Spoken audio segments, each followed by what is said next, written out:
Hey guys, so in this video I want to talk about foundations for cob homes, and you could say there's a lot of controversy around the topic of how to build the right foundation for a cob house. A lot of people like to go the complete natural route, so to speak, using only stone or potentially other natural materials or recycled materials.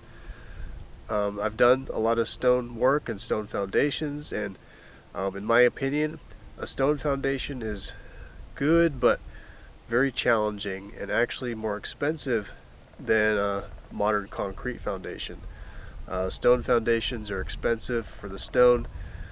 They're extremely labor intensive, they take a long time, and they're also in most cases impossible to get permitted. So if you want to do a permitted structure, a stone foundation is probably out of the question. So I recommend concrete foundations for cob homes for a lot of reasons. For one, they're monolithic, and meaning they're all tied together as one piece. That's what the rebar helps do with the concrete, and I'll show you the rebar details here throughout the video. Concrete is also cheaper than stone, and it's easy to get permitted. So I almost always recommend concrete foundations because of those main reasons. And so this is a new structure. It's going to be a cob structure, and this is a monolithic concrete slab. Some people call it a haunched slab because the edges are reinforced. They're actually thicker at the edges than in the middle of the slab. Some people call that either haunch slab or monolithic slab. So this is a great kind of concrete slab foundation for a cob structure.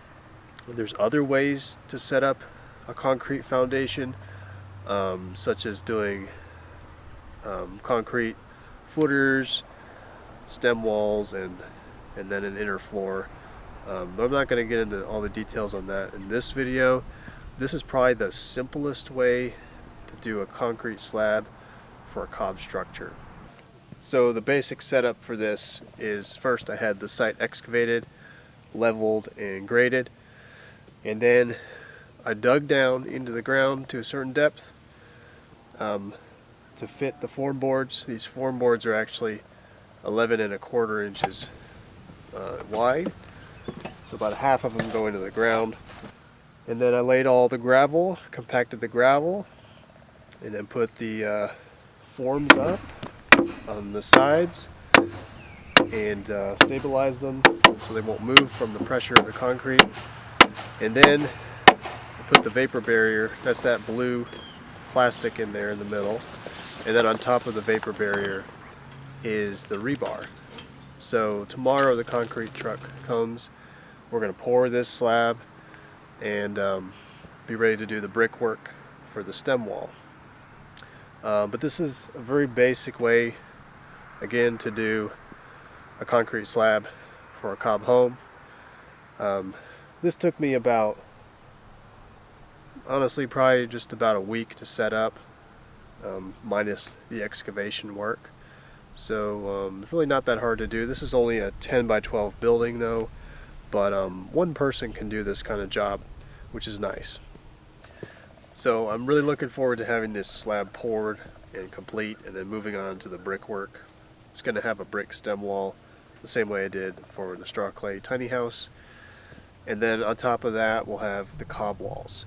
So one more reason I'm really excited about this project is because this is the first cob building I'm building using the slip form system. So instead of free forming your cob walls all the way up, you're actually building the cob inside of a form system. So you get perfectly vertical plumb walls. There's no trimming involved or shaping. You don't have any cob wastage. So you get a faster build, and there's a lot of advantages. It's really superior, in my opinion, for building cob walls. So I'm kind of moving in that direction. But we're going to be building this structure right here during the spring and summer workshops. So if you want to learn how to build a cob home, whether it's free form or with the slip form system, come on out. I highly recommend it. It's going to be a really good learning experience. So we're going to be building this structure out of cob right here, May, June, July, and then in the fall probably September and October. So we have several classes coming up at this location right here. I'll also teach you all about foundations in the classes.